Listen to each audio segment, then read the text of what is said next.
This podcast is part of the Batman Universe Podcast Network, hosted by the BatmanUniverse.net. Check out everything related to Batman and the entire Bat family at the BatmanUniverse.net, including news and original content related to comics, movies, television, merchandise, video games, and more. Also, check out some of the other unique podcasts that TBU has to offer. Consider supporting this podcast by becoming a patron on Patreon. Even $1 can go a long way in supporting this content that you enjoy. Look for a link over at the BatmanUniverse.net to offer your support now. And now, on with the show. Hi, my name is Peter Tomasi. Hi, this is James Hyman IV. Hi, I'm Dan Jurgens. Hey, I'm Dustin Wynn. This is Jim Lee. Hey, this is Scott Snyder. This is Mark Hamill speaking. This is Kevin Conroy. This is Tim Sale. Hello, everyone. I'm Batman, and you're listening to my podcast. Hello, and welcome to the Batman Universe Comic Podcast, Season 13, Episode 18. I'm your host, Ian, and I have with me... This is Steph. And this is Theo. And we have a very exciting episode full of fear state goodness or badness, depending on your perspective. We also have solicits for December and the first part of January. I think they usually do the first part of January during the December solicitations so that comic stores, which sometimes close for a week or two due to Christmas and New Year's, will be able to order in advance and get customers, expecting what they'll have when they reopen in January. So I've noticed that as a pattern recently in the last couple of years, is they'll often include the first couple of weeks of January in those December solicitations.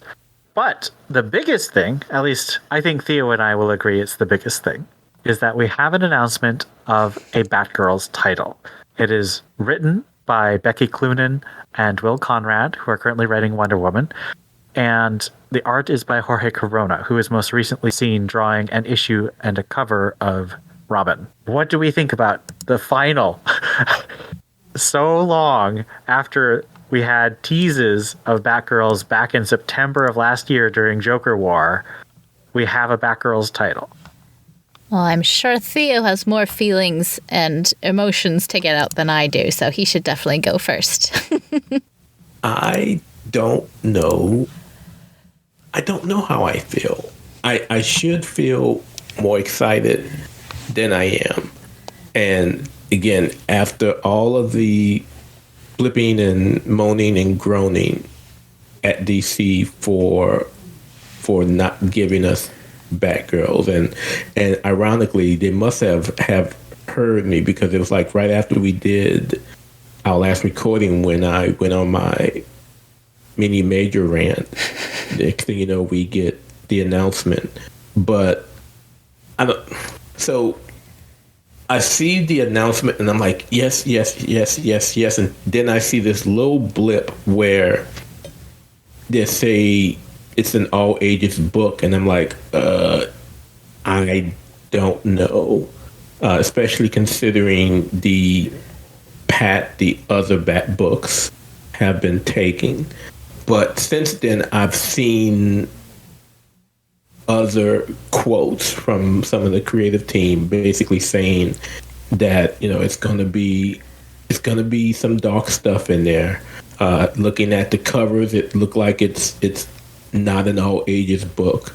So I am slightly calmer, still happy, but cautiously optimistic. Only because, again, as Ian has said, we received all of these other teasers, and all of these other teasers have really just pooped the bed. That is a very polite way of saying what we have ranted about. Yes, because I want this book to be good. I want it to be good. It deserves to be good. These characters deserves to be good. And I say that not only as a Cassandra Cain fan, because I get to see her in the book again, but just the overall history of the characters and the name Batgirl, it means something. And with what we've received this year already, it just has not been, it hasn't been honest to that history. So I am going to remain cautiously optimistic until I read the Urban Legends story and issue 1.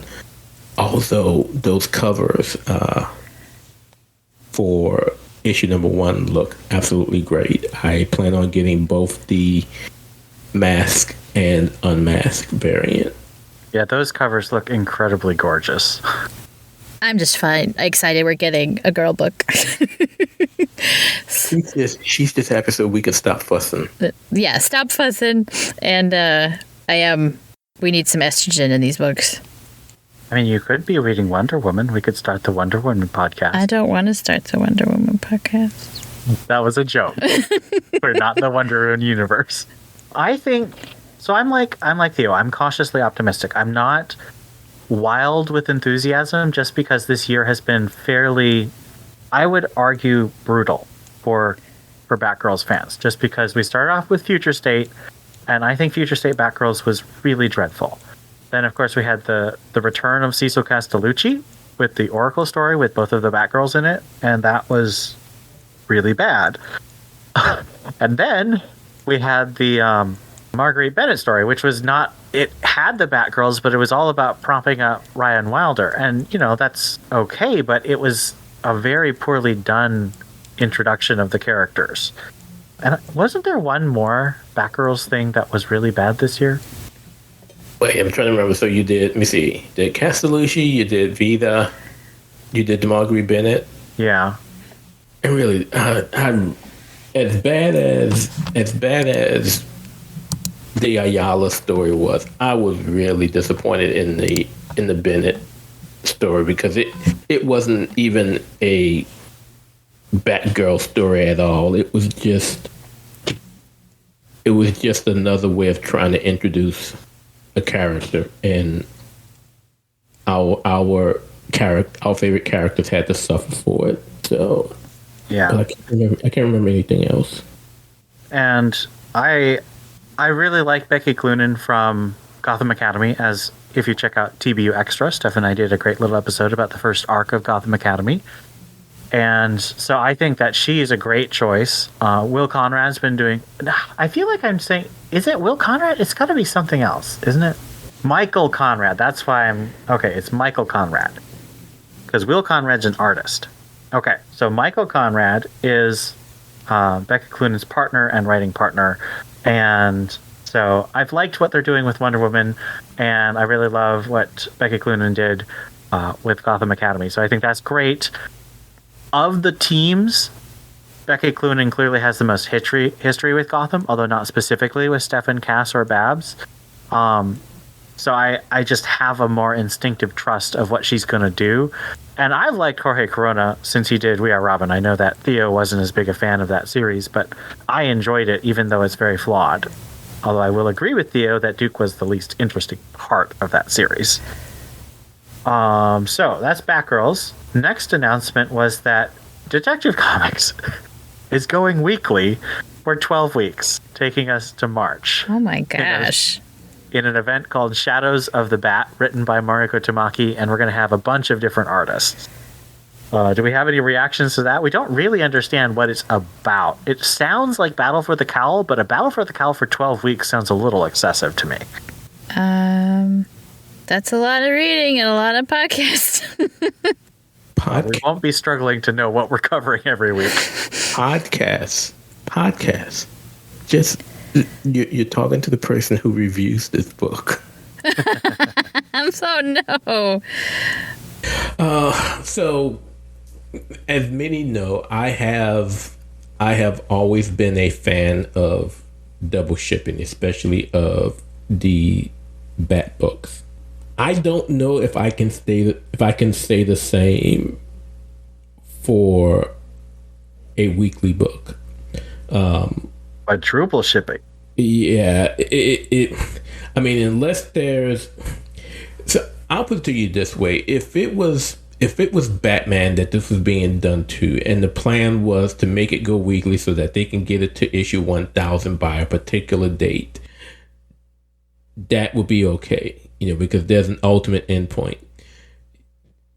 what's the end point in which you really got to put Detective on a weekly schedule? That I don't know. Well, they've already said it's only going to be 3 months. So I don't know. I don't really have much more to say about Shadows of the Bat. What do you think? We'll wait and see. We have no idea what it is. And weekly, is it going to be one artist? Do we know? No. Oh God, it's not going to be one artist. Oh geez. No. I have never seen a weekly series that's been one artist ever.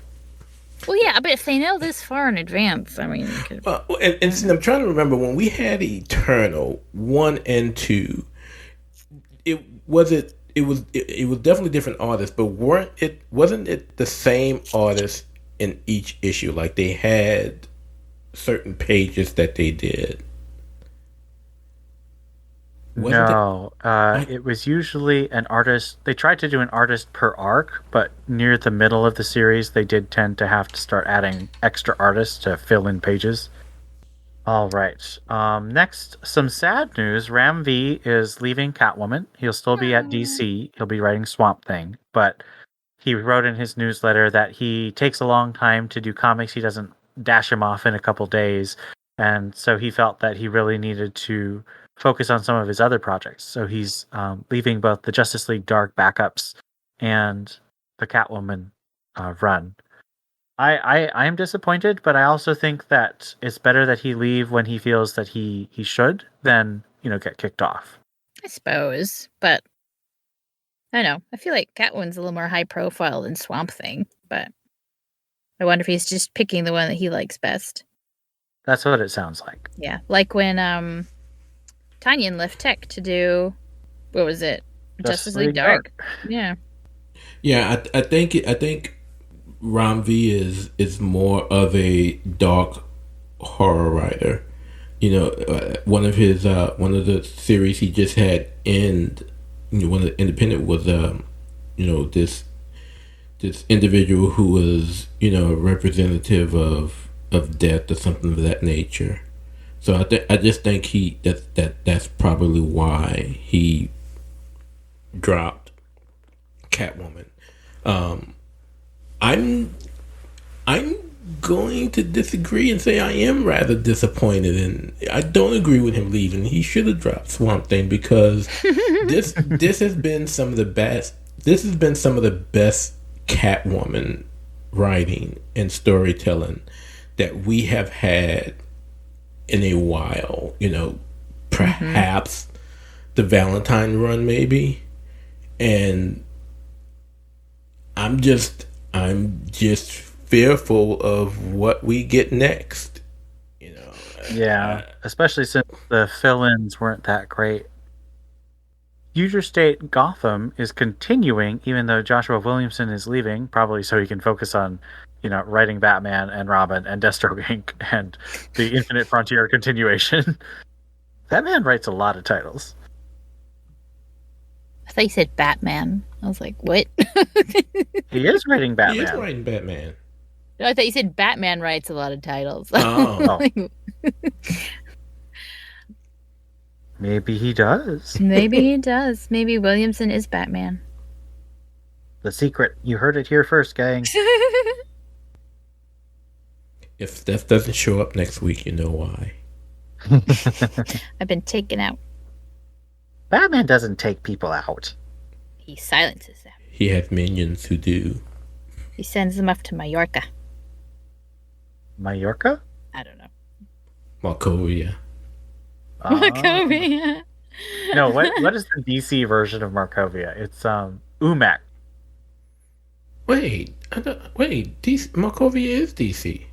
Right. Oh, you're right. I was thinking of Sokovia. No, I was thinking of Sokovia in the Avengers. Yeah, Markovia is where Terra and Brian. Geoforce. Yeah. Markovia, and then there's Arkham, and then there's Ravencroft. But we don't copy each other. Oh, of course not. We don't? Oh, this will really make people mad. There's Batman, then there's Moon Knight. Moon Knight? Oh, Lord. Yeah, but nobody unfortunately cares about Moon Knight or Daredevil Well, nearly as much as they care about Batman. I'll say that. I am a fan of Moon Knight, but yeah, if no one would have to put a gun to my head to choose Batman ever.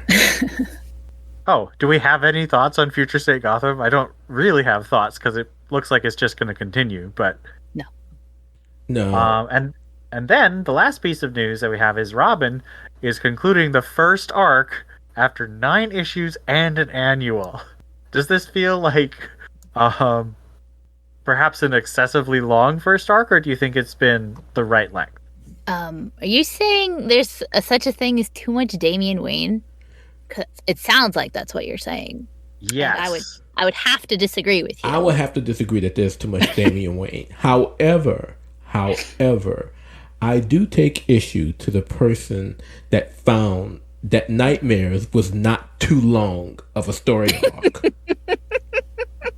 Nightmares was only 1 issue too long. What? Okay. 1 + 7. No, this is a reference, to dear listeners, to a conversation we had on the server in which I said that Nightmares was my very favorite arc of Tom King's Batman, which is my favorite Batman run. Just full of hot takes I was. And Theo said that it was way too long by about 5 issues, and I said, no, there's only 1 issue I would get rid of. Mary and Joseph.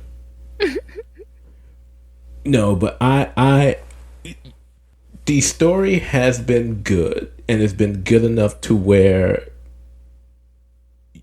it being 9 issues isn't bad. Like, if by the end of it all we don't have some redemption for my boy, and we don't have him in some shape or form back in Gotham or following Dad to wherever Dad is going for however long he's going, then I will be quite disappointed. So, but I'm assuming with Joshua Williamson taking over Batman for at least an arc or two, that we should see Damian in those pages. I hope. We got to have Batman and Robin at some point, guys. You do. I mean, there's Robin and Batman, but that's completely out of continuity. Well, and that's Dick, too. Oh, that is Dick. That's right. So I was right. It's out of continuity. Dick was Robin in continuity a long time ago. All right, so that concludes our meditations on the solicitations. There are, of course, many series that are continuing, or some are concluding, but these are the ones that have significant changes, plus the new announcement of Batgirls. Let us know what you think about the solicitations. Are there any that we didn't cover that you think should have gotten us very excited or sad? I think we're mostly sad about Ram leaving. But with that said, let's move on to our review of Detective Comics 1043.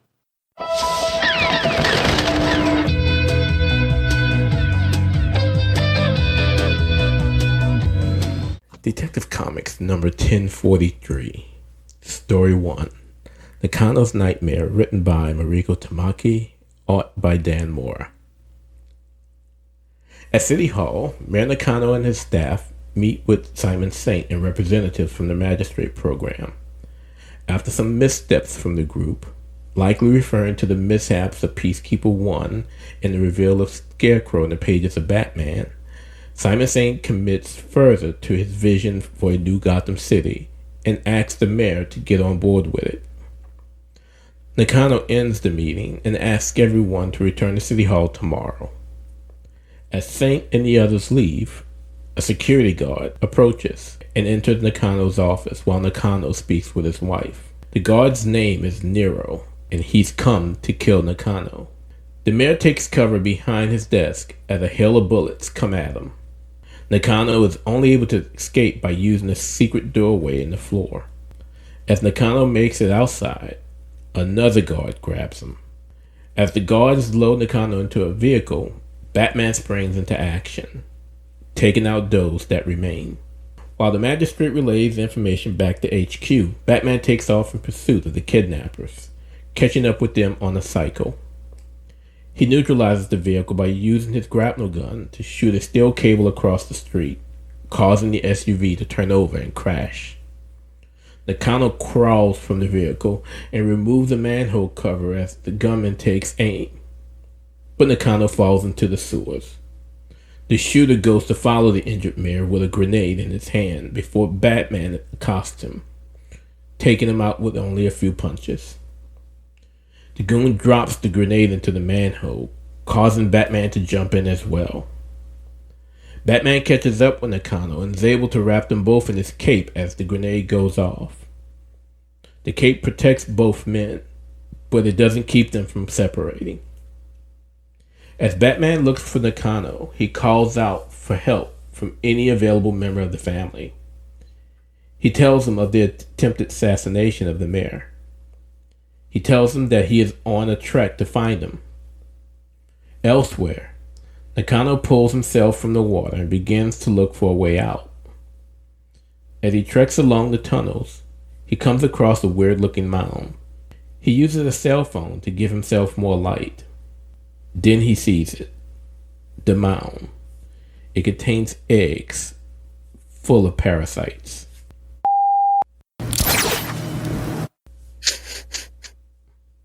You think that's what he says? Well, or is that a Theo comment? Well, he cussed, but I can bleep you if you want. Well, I mean, all I know it was 4 letters, and so it was either S or F. I'll just say crap. All right. So, first question: how do you think the parasites will play into the Fear State storyline with Scarecrow, or will they interact with it at all? I have to tell you, I was so excited when I first started reading this, and Nero showed up, and I was like, "Oh, are we afraid of terrorists? Is that what it's going to be? I'm so happy!" And then we got to the end, and I was like, "Oh no, nope, it's the bugs." I thought it wasn't going to be bugs, but it's come bugs. on, you knew they were coming back. I told you they were coming back. But not Nakano. Tamaki raised my hopes and dashed them quite expertly. Yeah. I don't. Although I should have known, because the first 2 pages are delightful, by the way. It's her way of universe building and having beats dedicated to something that has nothing to do with any of the main characters. And so having these 2 delivery guys talking about the ants, the fungus that infests the ants and controls the ants and kills out entire colonies of ants. And the dude's like, "Dude, this happened to your ant?" And just having that little bit of foreshadowing of the parasite and having it be delivered in such a humorous, delightful way was the best I could hope for in the yucky parasite story that we're about to get. So, I am actually okay with the buggies, as Steph refers to them as, being in this arc, even though it's supposed to be part of Future State. Now, I only say that because, we know from Batman that, Future State is about, Scarecrow and all the things that he's doing. Well, just to me, it adds another layer to the idea of fear with these bugs, coming after Nakano and Batman and possibly already infecting people, so I'm okay with that. It's just another added layer of what to be scared of in Gotham.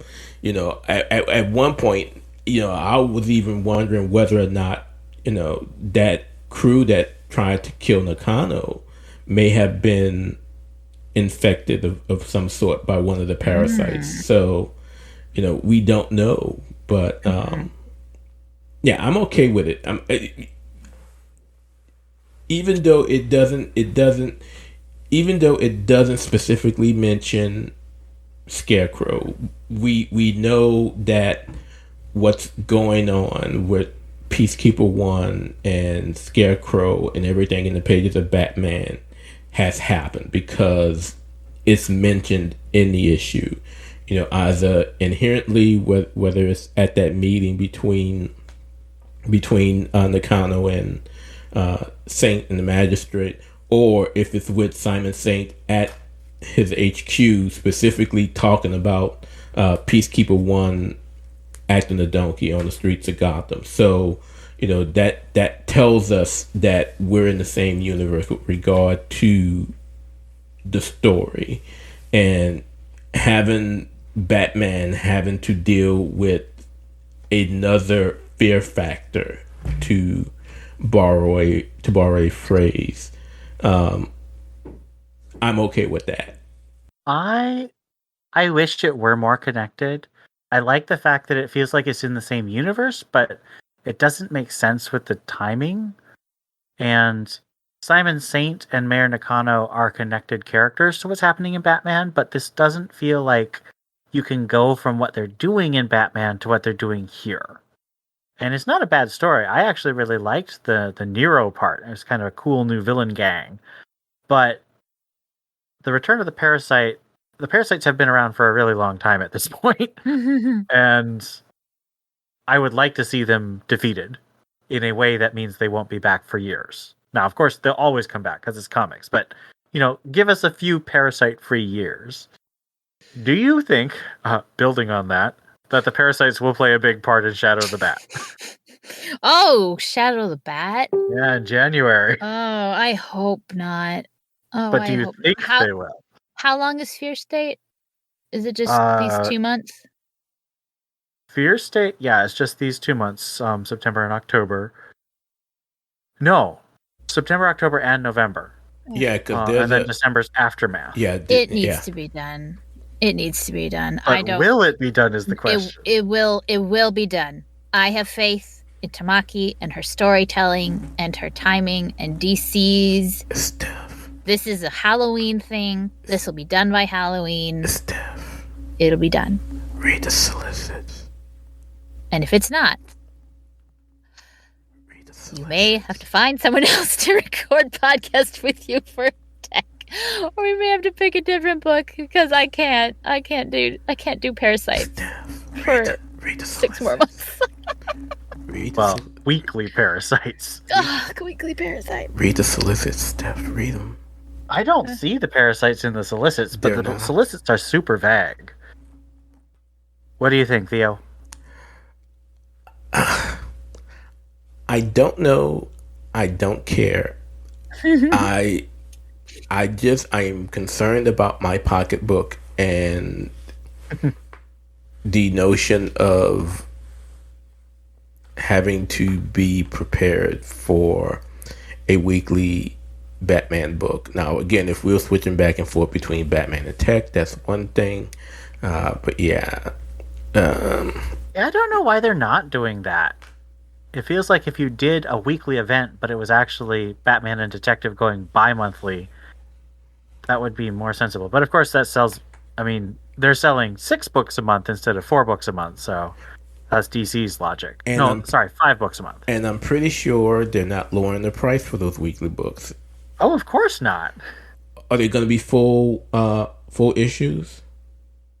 I don't see a page count. Or is it full issues with a backup story? Yes, there is a backup. It's going to be... looks like a Harley Quinn backup. Oh, and then they're going to do a House of Gotham, which is another Matthew Rosenberg story, which is a 12-parter, apparently. So, yeah, they are going to be full-size, $5 books. That's so much money. I just don't... I mean, the money grab. Now, granted, I might be willing to not even pick up some of these issues because I've been more of a collector of the main Batman book, but still, just the constant money grab I just don't get it. Especially if there's no payoff that will affect future stories. I don't know. I mean, we'll see. I think Tamaki certainly could tell a story that has payoff. We're still waiting for the parasites to die. You are not wrong. I'm trying to be optimistic here. Last question. What do you think about the 2 delivery guys at the beginning of the issue?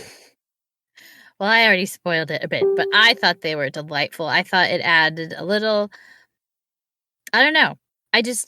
I love that attention to detail in a story. Like, you're going to give these 2 randos their little moment in the sun, and it's just to do a little foreshadowing and introduce the fact that there are minions in the magistrate. They're not all evil overlords. They're just, some guys are just, they're just delivery guys. They're just doing their job. I thought that was delightful. That was pure comedy, and I absolutely loved it. Those are the guys you invite over to the barbecue. I thought it was very well written. Tamaki has done a lot of good stuff to flesh out Gotham as a city with the neighborhood, and of course Deb Donovan. There's just a sense that Gotham exists beyond the Wayne family, which I really appreciate. And as this could get into my big theory about Gotham and Batman and superhero comics since the New 52, which is that Scott Snyder's Batman destroyed civilian life. It was all about superheroes and super tech and super beings and superpowers and super zombies. It's all super. There was no room for civilian life. And of course, there are exceptions. You had the Julie Madison plot when Bruce was amnesiac and so forth, but it really edged out almost all the civilian characters, and it was all about the people in the costumes. And Tamaki bringing back just normal Gothamites, with their own motivations and relationships, has been fantastic. It has been really excellent. All right, let's get to the backup. Story number 2. What the is Task Force C? The finale. Written by Matthew Rosenberg, with art by Derek Robinson. As she recovers from getting hit over the head, Deb Donovan finds herself rescued by Batman, who takes out the masked gunman responsible for breaking into the Gotham City morgue. After dispatching of the 3 armed men, Batman takes the Gotham Gazette reporter to safer grounds, leaving Red Hood to dispense of the remaining gunmen. Once secured, Batman warns Donovan to stay away from the story she and Red Hood have been working on. They don't understand the danger they're causing. He leaves to go back to help Jason. Back at the morgue, Red Hood has taken out all of the masked gunmen and attempts to get answers about the stolen bodies. However, he finds himself with guns pointed at him as officers arrive at the scene. Lucky for him, Batman arrives and disarms the officers looking to take Jason in. Batman attempts to get Red Hood to leave, but he resists, saying he will see this case through. In frustration, Batman leaves, warning Jason that he won't be able to protect him from what is about to happen. Jason attempts to get more information out of the gunman, but he doesn't see him reach into his pocket until it's too late. It's a shock grenade, and the gunman uses it to take Red Hood out. As more armed officers approach them, the masked gunman removes his mask and announces himself as a federal agent. Red Hood is his to take into custody. The next day at Gotham City Hall, Nakano is speaking with a mysterious figure who has visited him. They're discussing the morning edition of the Gotham Gazette. Despite Batman's pleas, Deb Donovan has written her story about Red Hood and the missing dead bodies.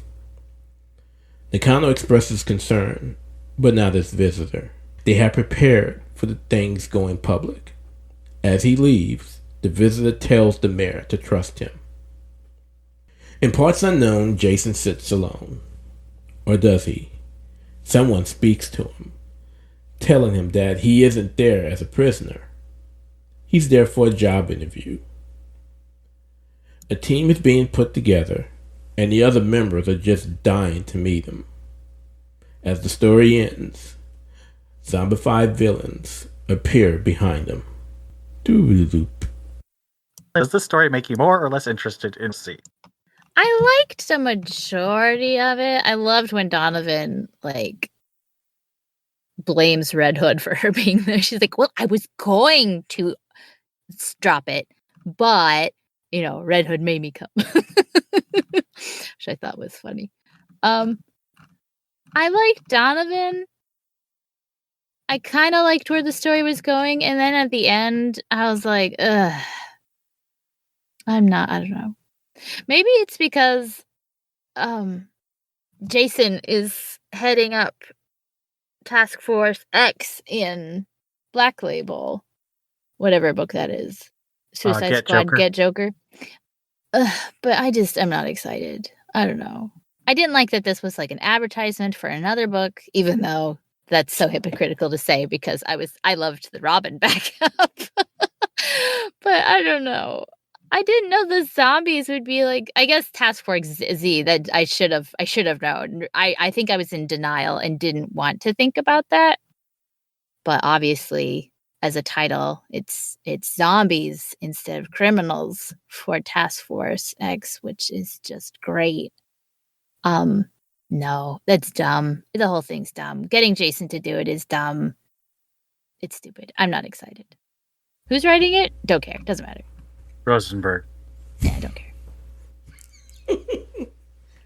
No. Yeah. Pretty much everything Steph says. I have zero interest in this. This will not go the way of DC's. And if this was DC's answer to trying to expand on DC's, I think they're going to be in for quite a rude awakening.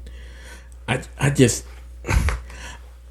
don't understand how they had to kill off some very popular villains. Yes, villains. But not just villains. Man-Bat has a decent history in the Batman universe. And he had a very interesting run when you look at what's been happening in Justice League Dark, so on and so forth.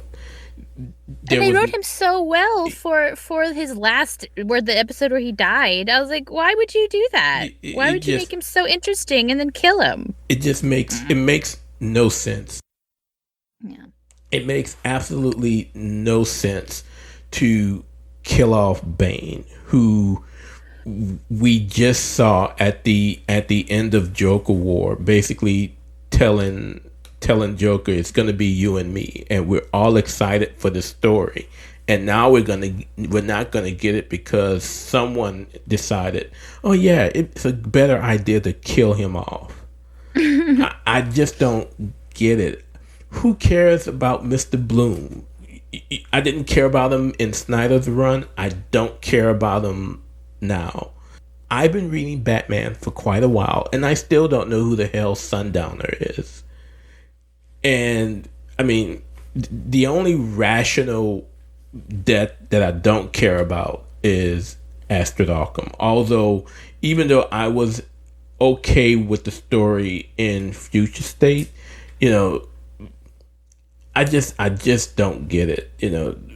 Some of these decisions that editorial makes with the stories that they come up with just dumb. Hey, Steph said it, I'll say it too. It's just dumb. I don't care. I mean, why kill off Bane? I just don't get it. Only to make him a zombie. What the hell? It's just dumb. I'm sorry. Soapbox is gone. I'm a little different than my co-host in that I think the idea of Task Force Z isn't terrible. And I say this as someone who doesn't like zombies, but this feels like they're not zombies because they're probably going to still have personality. So they're basically just resurrected characters. But Rosenberg really has not sold it to me. And I also should mention that Jason being the first Robin who died and came back to life, that does seem to have some thematic resonance with the whole zombie thing. So again, I'm not against the idea I just have not at all been impressed with the execution. I did like the early stuff with Deb Donovan and Vicky Vale, fighting and trying to steal each other's story. I actually really like that because I have missed Vicky Vale. Vicky Vale is one of my favorites, and so seeing her again was great. And Rosenberg did a good job with her, but the zombie stuff it's not done super well, and Rosenberg hasn't really earned my trust. So, kind of where I am. Let's give Detective Comics number 1043 a rating out of 5 little evil guy crowns on the top of Nero's head. Oh gosh. Jughead crowns. One thing we didn't really talk about was how art heavy the story was, or how story driven the art was, however you would say that. There's a lot of panels, there's a lot of action, there's a lot to digest visually in this, and I was very impressed with the art. So despite the lackluster excitement for the backup and the frustration at the continuity of the story, it's still fantastically told, both visually and wordingly, words with words. I has not words. It was fantastic. I would say, I might have to say 4. Just the art and the attention to detail of characters. I really did like it. I'm gonna have to say 4 Jughead crowns. So before I give my rating, since Steph mentioned the art, I will only say the last thing I will ever say about Task Force C is that Derek Robinson can draw any Batman book he damn well wants to, and I will not complain. That was the only thing about this story that I enjoyed. But hey, he's not the main artist on the book that's coming out, so still no reason for me to want to pick it up. But again, Derek Robinson, he can draw anything he wants. Just stay away from writing. So my rating for the site, and I said it in my review, my rating suffers because of the backup. Despite the art, the interest level, if there was ever a chance of me having interest in the story, the backup of this issue killed that. And so what could have been a 4 for me turned out into a 3, and that was the rating I gave it for the site. If being here on the podcast where we can kind of do what we want, I will say it's probably closer to a 3.25, but just as a whole, that backup story just did not do it for me at all. And I love you, Mariko, so don't be mad. I'm going to give it a 3. I think that the art was fantastic. I think the writing was mostly good, but the return of the parasite and the lack of connection to Fear State, even though it's supposed to be a Fear State tie-in, and it could have been a Fear State tie-in if they tied, the Nero gang to the Fear State and to Scarecrow. They could be still. They could be controlled by the parasite. Okay. Possibly. Maybe. I don't think so, but maybe. But yeah, I mean, the backup just doesn't do it any favors. It's definitely not the worst backup. I could read it, but I just it's a 3. It's better than average, but too many things hold it back for me. So that gives us an average score of 3.42. No mode, because we all had different ratings.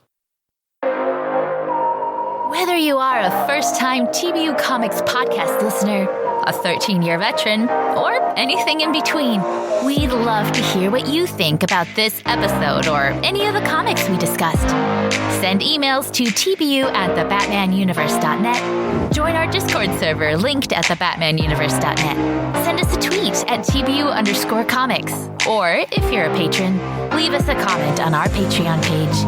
We'd also love it if you left us a review on iTunes. We'd love to read your comments on the next episode of the Batman Universe Comics Podcast. Batman may claim he works alone, but we know that he needs the Bat Family. Join the TBU Bat Family and let us know what you think. I am vengeance. I am the night. I am Batman. Batman number 113, written by James Tynion IV, art by Jorge Jimenez, colors by Tomumore. As Batman, Oracle, Harley Quinn, Gardner, Miracle Molly, Simon Saint, and Peacekeeper 01 react to Anti-Oracle, aka Seer's, announcement that Batman is dead, Renee Montoya, Commissioner of Gotham, receives a visit from the Dark Knight, and they plan their approach to the problem. Batman disappears, just like he always does with Gordon, only he's in the middle of a room instead of on the roof. As Batman heads out, he is intercepted by the Magistrate's robot forces, and he calls out Simon Saint as he furiously demolishes them. He has some great lines about how easy it is to beat the robots, which I thought were hilarious. Back at his inner-city Batcave, Batman meets Ghostmaker, and they use virtual reality technology to remove Scarecrow's Mad Hatter mind control implanted memories from Batman's mind. And Ghostmaker reveals a connection with the Scarecrow from his past, revealing that Fear State is a plan Scarecrow has been working on for decades. They realize that Peacekeeper 01 is the key to Scarecrow's plan. So, first question, perhaps a little irrelevant, but certainly caused some discussions, and I think that we've got some interesting thoughts here. What do you think about the 3 kisses we see when Batman and Ghostmaker first arrive in Batman's mind? We, of course, see Batman and Catwoman, but we also see Batman and Talia, with image clearly inspired by Tales of the Demon, and Batman and Poison Ivy kissing. Was that Ivy? I couldn't figure that out. See, I would be the hard ass here and really piss Ian off and think that was Jezebel, but I'll leave that alone. Jezebel Jet? Where's Silver Sinclair? Where's Julie Madison? And not only Silver St. Clair, but what about Silver St. Cloud? Oh, is that what it is? Yeah, it's Silver St. Cloud. You're right. My bad. Yeah. What about Julie? I think these 3 are the most iconic females. I think these are the ones that have the most fallout, most effect on Batman's life. So you got Catwoman, who is, who's been his main squeeze since Batman number 1. Like 80 years ago, this was his flirtation, right? This is when you think Batman, there's Catwoman. And then there's Talia, who obviously, depending on your generation, is still the mother of his child. Different means, different methods. So that's definitely an effect on his life. And then you have Poison Ivy that kind of teaches him the darker side, like the almost, I mean, there's no other way to describe it. Poison Ivy is basically a sexual molester. Like, she slips people's roofies and makes them do things, and I don't even know what she makes them do. But it's like the 3 sides of love. There's romance, there's family, and then there's danger. And I just thought that was kind of interesting. Different ways of thinking about that. And I wonder if there's so much violence and horribleness in his life, maybe kissing is just a nice way to enter the brain of Batman. I don't know. I don't know why that's the first thing they see. I don't know. Bruce just needs to make up his mind. That's what I took it for. He's not waffling between these 3 women. Or is he? No, he's not. I mean, okay, Ivy, reading my article stuff. Ivy, maybe not. Oh my goodness! Neither of my co-hosts. Which one? Which one? So in the articles, I reveal that James Tynion was ordered by the Bat Office to break Batman and Catwoman up very harshly. Bastards. But you would know this if you read my articles. See, I don't need to read his articles. You know why I don't need to read his articles? Because I have a subscription. Oh. But I do more than just Tynan's newsletter. I will go back and check it out. So my reaction is, I think Catwoman and Talia make perfect sense, because of course those are, at this stage, the two loves of Bruce's life. He does love Vicky and Silver and Julie in various parts of his life, but none of them have lasted the way that Selena and Talia have. He loves Jezebel too. He did not love Jezebel. That was mind control or drugs. Okay. Or both. Okay. He loved her. Oh.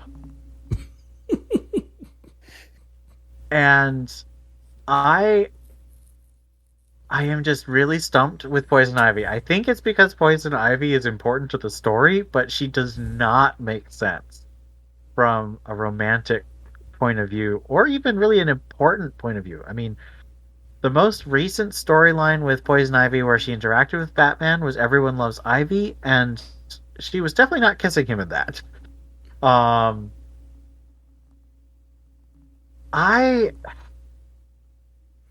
mean, when was the last time there was a kiss between those two? It's been a while, because they've been really pushing the Ivy Harley romance. Yeah, I mean, again, this is not even continuity. Long Halloween, when, she put him in mind control, blah, blah, blah. Did she kiss him in Hush? She kisses Superman in Hush. Okay, that's what it was, right. And she kisses, at least she mind controls Superman and Everybody Loves Ivy. Yeah. And the Flashes. I don't know. I don't get it.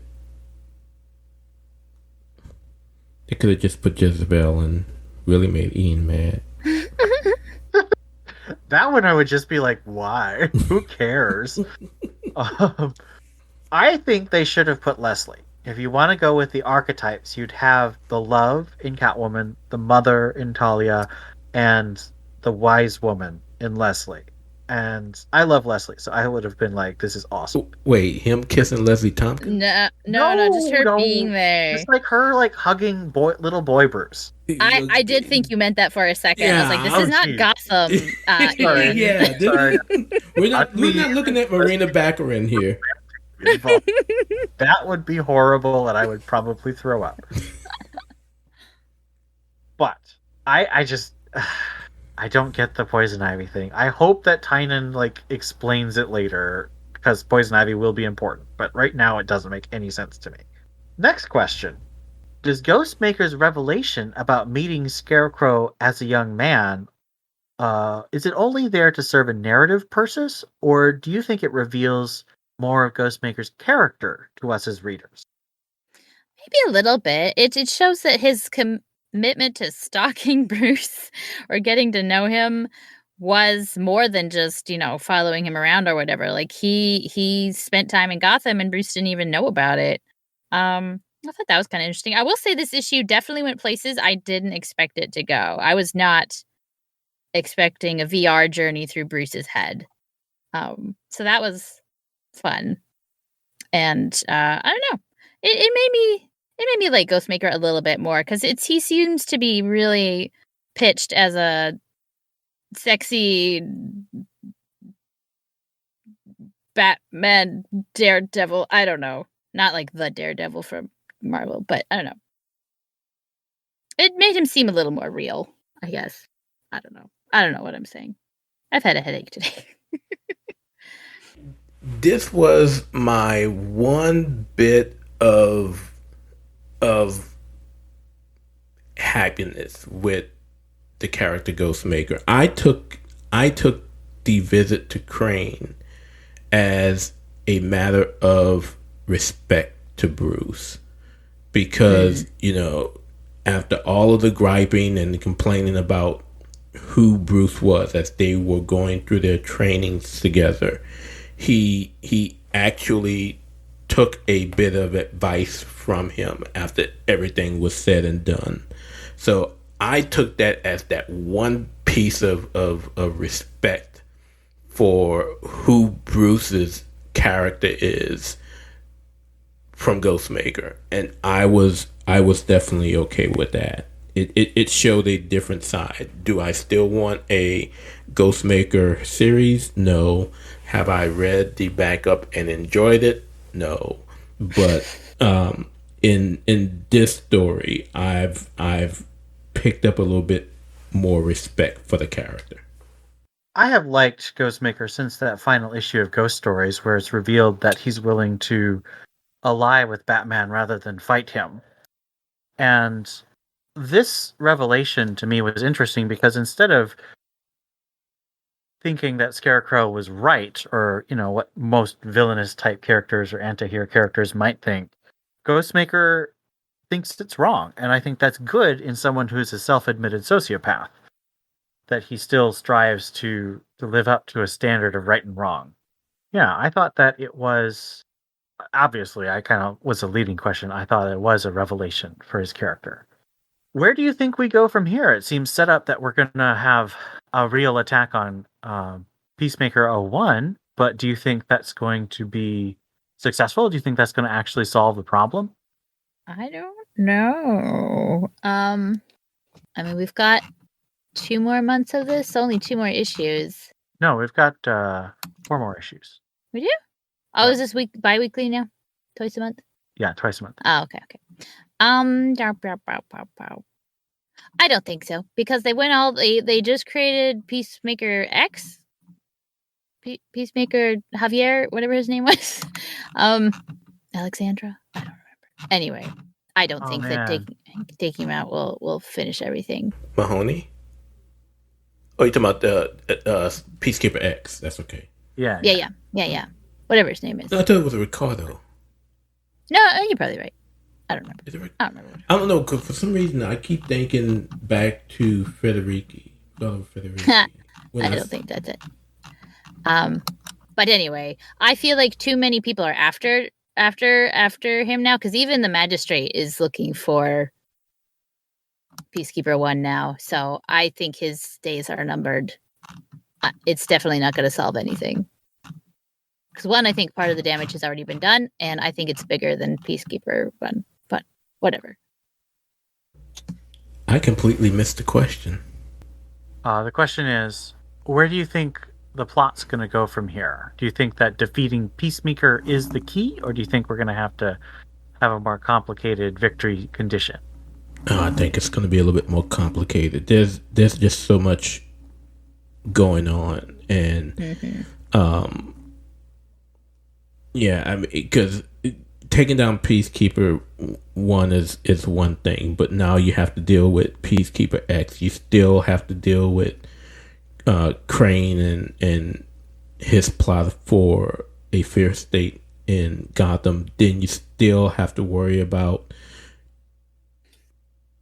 pulling the curtain back on Simon Saint for putting Gotham in the position that it is. And hell, who knows? You may even have to pull the wool back on Nakano. There's just so much that's going on. There's just so many layers. And again, knowing what's going on in Detective as well. And I'm still seeing all of these layers, including what's going on in Detective.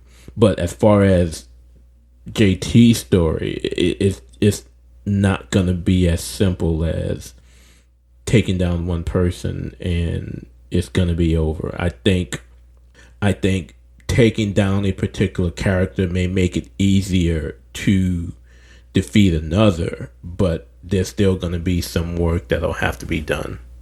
Yeah, I tend to agree. I think that Tynan has built up so much that just defeating one guy who's clearly not even the brains behind the plan, that's Scarecrow and Simon Saint. I don't think that can really be the end state. But I think we are going to have to defeat Peacekeeper 1, especially since they built him up so much in the future state. So I don't know about that. And I only say that because I think with all of the events that have happened, I don't think we're on the same timeline that leads to future state anymore. I agree. I just don't.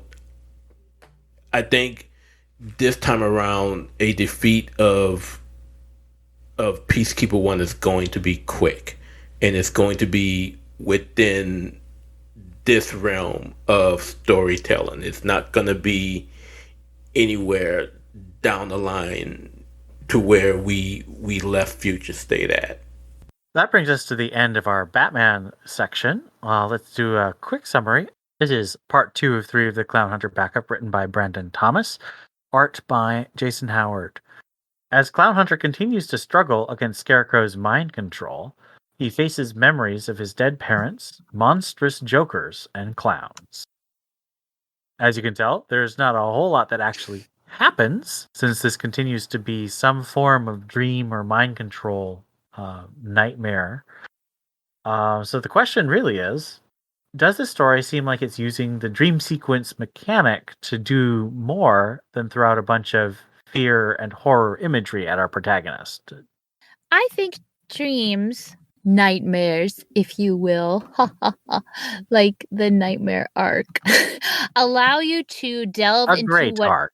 A great arc allows you to delve into a character's feelings and thoughts in a fantastical way that doesn't screw up with continuity. So, TBH, I really like that Bao is working through some of his crap here because, one, it allows you to use fear state, because obviously it's Scarecrow doing some stuff, but it allows one to see his biggest fears, because he's never going to admit to being afraid in real life. And also, you can make anything happen and it doesn't matter. And that's fine sometimes. Like right now, too much is happening in both books. And if one of those was a dream, it would be fine. But it's not. Well, I guess half of Batman was this week. But, in general, there's too much going on. I'm just complaining about continuity. I'm sorry. Yeah, I think in the end of it all, Bao is going to learn a lot about himself, and we may get a different type of Clown Hunter once it's all said and done. And if this is the mechanism that's going to be used to make that happen, I'm okay with it. I have to admit, even though this is well done dream sequence, it's Brandon Thomas and he does a really good job with the visuals and the emotion. The fact that for 2 issues nothing really matters because it's all in Clown Hunter's head does rather frustrate me. On the other hand, it's much, much better than the Clown Hunter one-shot, so it has that going for it. I really hated the Clown Hunter one-shot so much. You're so biased. Oh my gosh. That one-shot was fine. There was nothing wrong with that one-shot. There was so many things wrong with that one-shot. Please refer to previous podcasts to hear why. Oh my gosh. All right. So, let us give our ratings for Batman number 113 out of 5 Batman Smash Magistrate robots.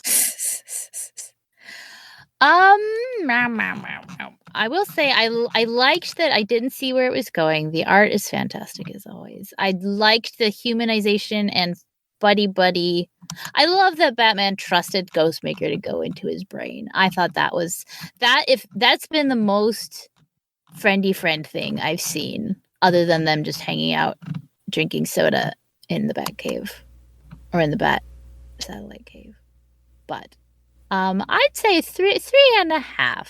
I feel bad giving the heck a 4 and this a 3.5, but I did very much enjoy both of them. So I'm going to slightly disagree with Steph in that I don't think it was because he trusted Ghostmaker. It, as he said in the story, you're the only one being a psychopath who could survive this machine. So yeah, you're the next man. You're the only man up. But where I will agree with Steph is, I truly enjoyed that sequence between the two of them, because again, it really gives you a different side to the smug character that we've been getting for all of these issues, and it just presented a different side to Ghostmaker, and I truly enjoyed that. For me, I will give this, it's not quite a 4, but it's not quite a 3.5. I am leaning 3.75. I really enjoyed this issue.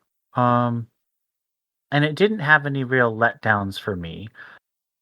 I think I'm going to give this, I think I'm going to follow Theo's lead and give it a 3.75.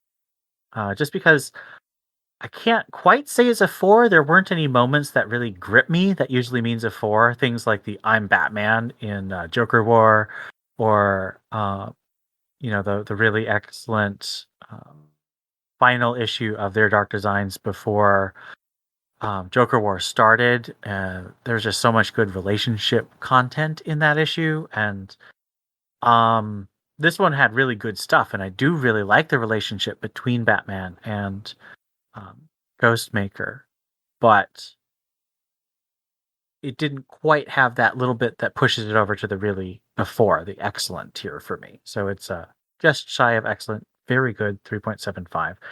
This gives us an average of 3.67 and a mode of 3.75. And I may have chosen the same number as Theo's just so we could have a mode. Oh my gosh. Or you just agree with me. I do agree with you, but the number itself might be because of that. I'm still trying to get what the need of the mode is, but that's just me. It just makes me happy. A happy Ian is a good Ian. We're going to do a very quick Greater Gotham.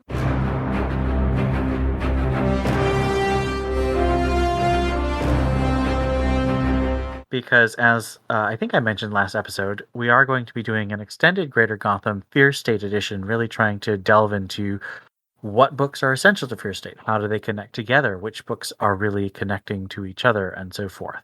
So we're just going to do a straight thumbs up, thumbs down, neutral, or abstain for all of the titles we're talking about now. So let's go through it quickly. Robin, number 6. Thumbs up. Those thumbs up. Those thumbs. Thumbs up. Batman versus Bigby, number 1. Thumbs up? Question mark?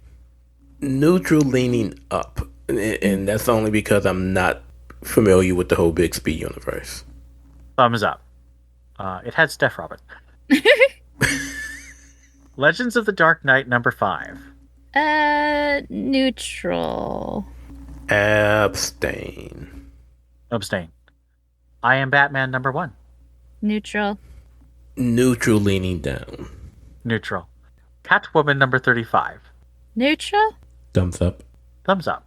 Batman Secret Files, Miracle Molly. Thumbs up. Those thumbs up. All up. Oh, thumbs up. I'm glad we all agree on that one. That's nice. Nightwing, number 84. Thumbs up? What? Oh, thumbs up. Yeah. There you go. Much better. I couldn't remember what happened in that issue for a second. There, thumbs up. Neutral. Jesus. You know I'm going to say this. I know. Mary Harley Jesus. Quinn, number 7. Neutral. Abstain. Neutral. Sorry to interrupt, Master Bruce. Ringing your phone now. This needs my attention. We have one very nice listener feedback from our frequent listener and commenter, Sue. Hey, Ian, Steph, and Theo. I've now caught up on my Batman reading for now, and I have been enjoying these episodes. I am so excited Batgirls was finally announced, and with a creative team I trust. I really hope it's going to be a stellar series. Sean and King Shark are an unexpected duo, but I already love, though I think the art could be a bit better. I am adoring Fear State so far, especially when it's Mora and Jimenez art, but so far my favorite issue of it was the Miracle Molly secret file. Ditto, friend. I felt drawn to her. She reminded me of myself and the pressure I feel every day. I've always been fascinated by transhumanism, so seeing someone who I saw myself in was very cool. I did, however, peg her to be younger. I had assumed early 20s, not married. Anyway, I continue to love hearing your thoughtful critiques and comments every week and look forward to hearing your review of Batgirls. This series will be the best birthday gift ever. Aw, happy birthday. One question: of Tynion's original characters, which do you think will really stick? I've got my money on Molly and Ghostmaker. I think Punchline's already made it. Also, thanks, Ian, for getting me back into Star Wars. I've put Lost Stars on hold at my library. Thank you, Liz/Sue. Well, that is an extremely kind and very insightful letter. I agree. Miracle Molly was a really great one. She emotional, and I liked. We're going to talk more about it next week, next episode. But I mean, as you can tell by the fact that all three of us gave it an enthusiastic thumbs up, it was very well done. It just did a lot of stuff that comics don't often do. Yeah, it for me it was, one of those stories that you enjoyed well enough to where you have to go back and read it a second time just to make sure you didn't miss anything. And that's it was very dense. There's a lot of ideas in it. Yeah, that's what it was for me as you piece together this character who is Mary and how she goes from Mary to Miracle Molly. Of your question about which of Tynion's original characters will last, obviously, I think we all agree Punchline's here for quite a while now. I don't mind because I like Punchline. But I don't know who I think would last other than that. I know who I'd like to last. Are there any of his earlier characters, like from, I don't know, other times? So there's Talon. Talon hasn't really lasted, unfortunately. Tynion keeps trying to bring him back, but nobody picks him up. And I'm trying to think what other original character, because Tynion's big thing from 2013 to 2018 was really trying to give a spotlight to characters that had been forgotten, like Stephanie and Cassandra, even Clayface, Man-Bat. He gave them a home. He brought them back. I mean, Stephanie and Cassandra, he literally brought back from Oblivion. I guess Harper, but I don't know. It's a little hard to remember who was Tynion and who was Snyder. I mean, you can argue that Harper is Snyder, but I think if you read more about the creation of Harper and who's behind it, and I think Snyder would also say it was more Tynion, even though Snyder, of course, contributed. But yeah, I don't know. I mean, the person I would like to stick around is Clown Hunter, just because I think he's got a lot of really interesting potential. But that's not to say I don't like Ghostmaker. I mean, even though I didn't really love the Ghostmaker backups, I really like how Tynion's written Ghostmaker in the Batman title itself. And Miracle Molly, that one shot really catapulted her upwards. So I guess it's really that, when Tynion puts a focus on one of these original characters, it really sort of elevates him. Because Clown Hunter, I really fell in love with him in that annual. And of course, Ghostmaker has been... To have staying power, don't other people need to use your characters? Like, who other than Tynion is using his characters? Even Punchline, nobody's really using her. Mm-hmm. And that's partly because he has her. Like, he has a plot for her, so people aren't wanting to step on the toes of that plot.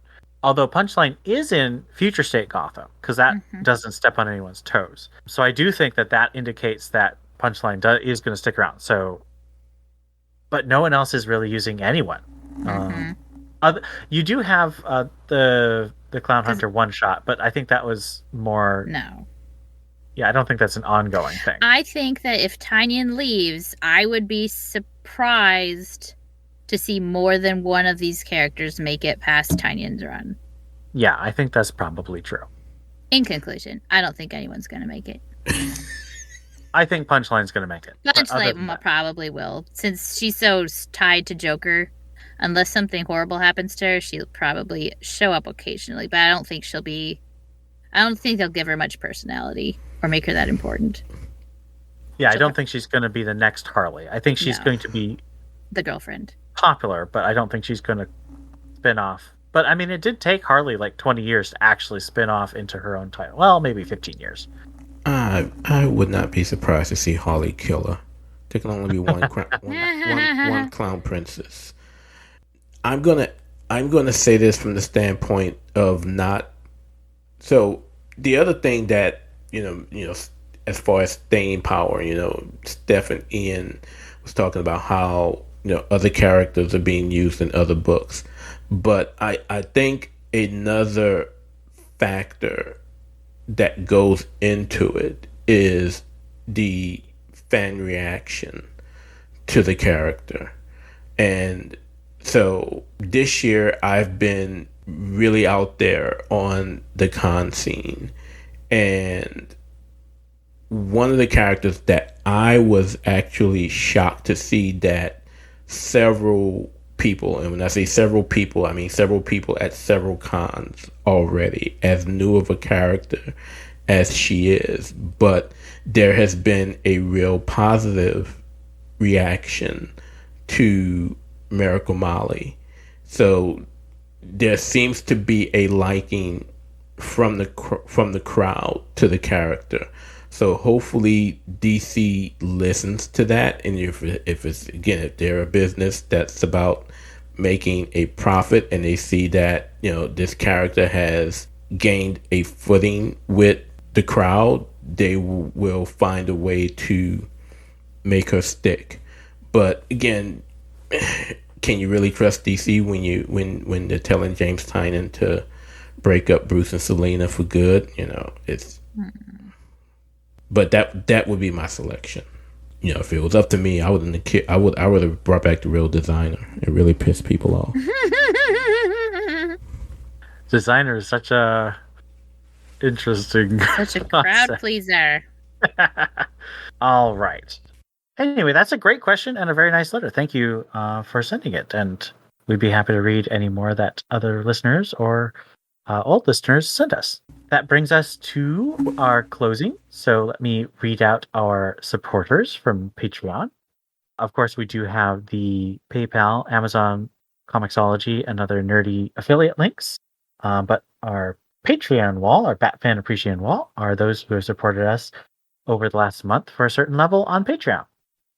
And that list is Lisa Slack, Donald Townsend, Gerald Green, Real No Deuces, Ian Miller, Stanton's Grave, Captain America, Austin Davis, Brendan Roberts, Tim Garassi, Donovan Morgan Grant, Stephanie Mounts, Joshua Lappin-Bertoni, Ed Grouse, Hannah Garr, Mary Garrett, Johnny McCloskey, Cesar Diaz, Rob O, and Hank Bennett. Thank you all for keeping the servers up and the podcast in your ears.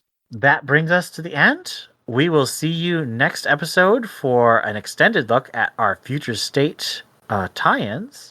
Until then, you are right. Fear State tie-ins. Until then, this has been Ian. This is Steph. I felt like I was just in a DeLorean. And this is Theo. And this has been the Batman Universe Comic Podcast. Have a great week.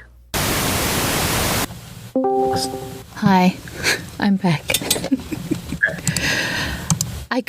So my computer was really acting up. I was like, why can't I control my mouse? Why is it typing random things when I'm not touching my keyboard? My cat was on the laptop. And so I closed the laptop because that's how I've been operating for the last 2 weeks, and it shut everything down. Carry on. Were you guys talking to me? So fun story, since you've mentioned kitties. So my granddaughter stayed with me this past week because mom needed to work and school hasn't let back for them yet since the hurricane. It doesn't start back until Friday. So she came and spent time with Papa. Well, Thanos is like, I tolerate humans. I will not tolerate small humans. So, he did his best to avoid her at all costs. And eventually, he allowed her to rub him once or twice. And I constantly tell her, hey, you wait for him to give you permission to rub him. You don't take permission. Okay, Papa. Okay. So it's time for her to go home. I'm bringing her back to her mom. And I said, we got to tell Thanos bye. Okay. I said, now remember, get permission, don't take permission. Okay.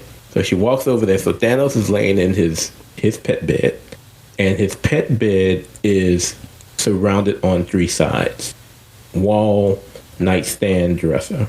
And so again, I'm telling her, get permission. Stick your hand out, let him smell you. Mm-hmm.